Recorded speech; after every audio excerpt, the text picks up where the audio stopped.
Hi friends, welcome back to my channel. So Mirai movie ఎలా ఉంది? కొద్దిగా లేట్గానే రివ్యూ ఇవ్వడం జరుగుతుంది. సో రివ్యూ లేట్గా వస్తుందని ఏమనుకోవద్దు. సో అసలు సినిమా ఎలా ఉందనేది ఈ వీడియోలో క్లియర్గా మాట్లాడుకుందాం ఫ్రెండ్స్. అండ్ అలాగే ఈ సినిమాకి కలెక్షన్స్ ఏ విధంగా వస్తున్నాయి అనేది కూడా మాట్లాడుకుందాం. సో ఆలస్యం చేయకుండా టాపిక్కి వెళ్ళిపోదాం. సో కొన్ని రోజులుగా అయితే వీడియోస్ అయితే పెట్టడం లేదు ఫ్రెండ్స్. సో దానికి గల కారణం ఏంటంటే నాకైతే బాబు పుట్టడం జరిగింది ఫ్రెండ్స్. సో దానివల్ల కొద్దిగా బిజీగా ఉండడం వల్ల వీడియోస్ అయితే చేయడం లేదు. సో ఏమనుకోవద్దు. సో ఈ రోజు నుంచి డైలీ మన ఛానల్లో వీడియోస్ అయితే రావడం జరుగుతుంది. సో ఇది ఫ్రెండ్స్. సో ఇక ఆలస్యం చేయకుండా వీడియోలోకి వెళ్ళిపోదాం. So Mirai movie Teja Sajja and అలాగే మంచు మనోజ్ గారు ఇద్దరు కలిసి నటించిన చిత్రం మిరాయి మూవీ. సో ఈ సినిమాని మండే నైట్ సెకండ్ షోకి అయితే వెళ్ళి రావడం జరిగింది ఫ్రెండ్స్. అంటే నిన్ననే. సో ఈరోజు మార్నింగ్ లేచి ఇగో చేనికి అయితే వెళ్ళడం జరుగుతుంది, మందు కట్టలేద్దామని చెప్పి. సో చేనులో వచ్చి ఈ వీడియోని అయితే రికార్డ్ చేయడం జరుగుతుంది. సో ఏమనుకోవద్దు. సో ఇక సినిమా విషయానికి వస్తే సినిమా అయితే బాగుంది ఫ్రెండ్స్. విజువల్ వండర్ అని చెప్పొచ్చు. చాలా తక్కువ బడ్జెటే అనుకుంటా మూవీకి. జస్ట్ 50 to 60 crores పెట్టడం జరిగింది ఈ సినిమాకి అయితే. సో ఈ సినిమా అయితే నెక్స్ట్ లెవెల్లో ఉంది, దాంట్లో మాత్రం ఎలాంటి డౌట్ లేదు. అయితే ఈ సినిమా కొంతమంది బాగుందంటున్నారు, కొంతమంది బాగాలేదంటున్నారు. సరే అసలు ఏముందో చూడాలి. నాకైతే డే 1 చూడాలని చాలా కోరిక ఉండేది. కాకపోతే కొద్దిగా బిజీగా ఉండడం వల్ల చూడలేకపోయాను. అయినప్పటికీ కూడా మండే నైట్ సెకండ్ షో మా ఫ్రెండ్స్ అందరితో కలిసి ఈ సినిమాకి అయితే వెళ్ళడం జరిగింది. సో సినిమా అయితే నాకైతే నచ్చింది గైస్. అయితే సినిమా సింపుల్ స్టోరీ. ఆల్రెడీ మనకు ట్రైలర్లో చూపించింది, టీజర్లో ట్రైలర్లో 9 గ్రంథాలు ఉంటాయి. ఆ 9 గ్రంథాల్లో ఉన్న శక్తుల్ని కైవసం చేసుకోవడానికి మన మంచు మనోజ్ గారు విలన్గా అయితే ఈ సినిమాలో అయితే నటించడం జరిగింది. సో ఆ 9 పుస్తకాలను తస్కరించి వాళ్ళ దగ్గర నుంచి తీసుకొని అందులో ఉన్న శక్తులన్నీ సాధించుకొని తనే ఒక దేవుడిలా నిలబడిపోవాలి అనే ఆశయంతో అయితే ఉంటారు. సో ఆయన ఆశయాన్ని అడ్డుగా మన తేజ సజ్జా గారు ఎలా అడ్డుకున్నారు, చివరికి ఆ శక్తులన్నీ ఆయనకి వర్తించాయా లేదా అనేదే స్టోరీ.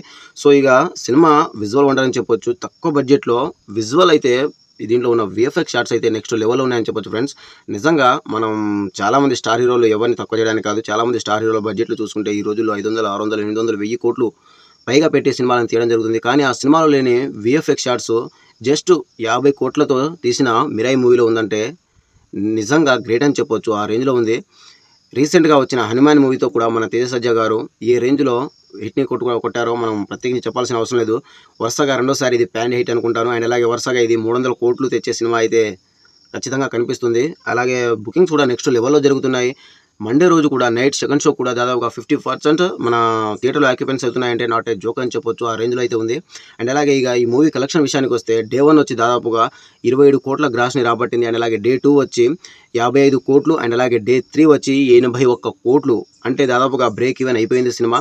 ఈ సినిమాని పాన్ ఇండియా వైడ్గా 82 కోట్లకు అమ్మారంట. సో ఈ వీక్లోనే ఫ్రైడే, సాటర్డే, సండే ఈ 3 రోజుల్లోనే బ్రేక్ ఈవెన్ టార్గెట్ని రీచ్ అయిపోయింది మిరాయి మూవీ అయితే. సో ఇక చూసుకోండి ఏ రేంజ్లో ఈ సినిమాని ప్రేక్షకులు ఆదరిస్తున్నారో. సో తక్కువ బడ్జెట్తో తక్కువ స్టార్ హీరోనే కావాల్సిన అవసరం లేదు. కథ బాగుంటే అండ్ అలాగే కంటెంట్ ఉంటే ఎలాంటి సినిమానైనా సరే నెత్తిన పెట్టుకొని చూస్తారు ప్రేక్షకులు అయితే. సో అది మరోసారి ప్రూవ్ అయిందని చెప్పొచ్చు.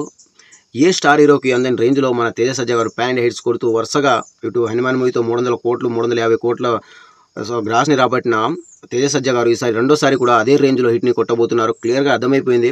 సో ఇవాళ రేపు 100 కోట్ల మార్క్ని కూడా టచ్ చేస్తుంది మిరాయి మూవీ. ఇక చూసుకుంటే ఈ వీక్ మొత్తం ఇక సెప్టెంబర్ 25వ తారీఖు వరకు ఇక థియేటర్ మొత్తం ఖాళీగానే ఉంటాయి. ఎందుకంటే ఆ రోజు సెప్టెంబర్ 25వ తారీఖున ఓజీ మూవీ అయితే వస్తుంది. అప్పటి వరకు ఈ సినిమా దాదాపుగా 250 నుంచి 300 కోట్ల మార్క్ని టచ్ చేసే దిశగా అయితే పరుగులు పెడుతుంది ఫ్రెండ్స్.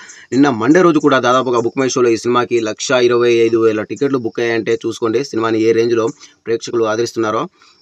సో ఈ సినిమాలో బీజిఎం కానివ్వండి, విఎఫ్ఎక్స్ కానివ్వండి, నటన కానివ్వండి, కంటెంట్ కానివ్వండి, కథ కానివ్వండి, స్క్రీన్ ప్లే కానివ్వండి, డైరెక్షన్ కానివ్వండి, ప్రతి ఒక్కటి కూడా నెక్స్ట్ లెవెల్లో మనకి ఇంప్రెస్ చేస్తుంది. ప్రతి ఒక్క ఫ్రేమ్ కూడా చాలా ఫ్రెష్గా ఉంటుంది.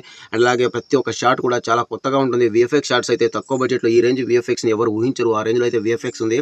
సో ఇలా చూసుకుంటే ప్రతి ఒక్కటి కూడా మిరాయి మూవీకి కలిసి వచ్చిందని చెప్పొచ్చు.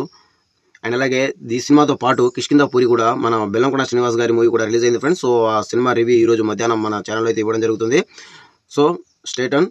ఇక ఇది ఫ్రెండ్స్ సినిమా మీరు ఆల్రెడీ చూసే ఉంటారు. మీకు ఎలా అనిపించిందో కూడా కామెంట్ చేయండి. ఒకవేళ చూడకపోతే ఫ్యామిలీతో కలిసి ఈ సినిమాని కంపల్సరీగా వాచ్ చేయండి. థియేటర్కి వెళ్ళి వాచ్ చేయండి. సో ఫ్యామిలీ మొత్తం కలిసి ఈ సినిమాని వాచ్ చేయొచ్చు ఫ్రెండ్స్. ఎలాంటి అడల్ట్ కంటెంట్ అయితే సినిమాలో లేదు. సో ఫ్యామిలీతో కలిసి అందరూ కుటుంబంతో సహా వెళ్ళి సినిమాని అయితే వాచ్ చేయండి. సినిమా అయితే బాగుంది. సో ఈ సినిమాలో అన్ని పాజిటివ్ అయినా నెగిటివ్ అయినా లేదా అంటే కంపల్సరీ ఉంది. ఈ సినిమాపై హైప్స్ అయితే నెక్స్ట్ లెవెల్లో క్రియేట్ చేశారు. ఈ సినిమాలో క్యామియోగా మన ప్రభాస్ వాళ్ళు ఉంటుందని చెప్పి చాలామంది సోషల్ మీడియాలో విపరీతంగా వైరల్ చేయడం జరుగుతుంది. కాకపోతే ఈ సినిమాకి మన ప్రభాస్ గారు వాయిస్ ఓవర్ ఇచ్చారు. అయితే ఆ వాయిస్ ఓవర్ కూడా మన ప్రభాస్ గారిది కాదేమో నాకైతే అనిపించింది. ప్రతి ఒక్కరికి ఇదే అనిపించి ఉంటుంది కంపల్సరీ. ఎందుకంటే ఏఐ వీడియోతో మేనేజ్ చేయడం జరిగిందని నాకైతే అనిపించింది ఫ్రెండ్స్. సో ప్రభాస్ గారు అయితే సినిమాకి వాయిస్ ఓవర్ ఇవ్వలేదు. ఆయన వాయిస్ ఓవర్తో ఏఐ వీడియో అయితే చేయడం జరిగింది. అండ్ అలాగే ఈ సినిమాలో 2 క్యామియోలు ఉంటాయని చెప్పి మన తేజ సజ్జ గారు అయితే ఈవెంట్లో అయితే చెప్పడం జరిగింది. కానీ అనుకున్నంత స్థాయిలో ఇలా ఈ సినిమాలో క్యామియో ఉంటుందంటే అందరూ కూడా ఏ స్టార్ హీరోస్‌నో ఎక్స్‌పెక్ట్ చేశారు. సో, అది ఒక కొద్దిగా డిసప్పాయింట్‌ని కలుగజేసిందని చెప్పొచ్చు. అండ్ అలాగే సినిమా నిడివి కూడా 2 గంటల 45 నిమిషాల దాకా ఉంది. సో, అది కూడా కొద్దిగా డిసప్పాయింట్ కలుగజేసిందని చెప్పొచ్చు. సినిమా నిడివి కూడా ఫస్ట్ హాఫ్ మొత్తం కూడా చాలా అంటే చాలా బాగుంటుంది. చాలా ఎంగేజింగ్‌గా వెళ్తుంది. సెకండ్ హాఫ్ కొద్దిగా స్లో అయినట్టుగా అయితే అనిపిస్తూ ఉంటుంది.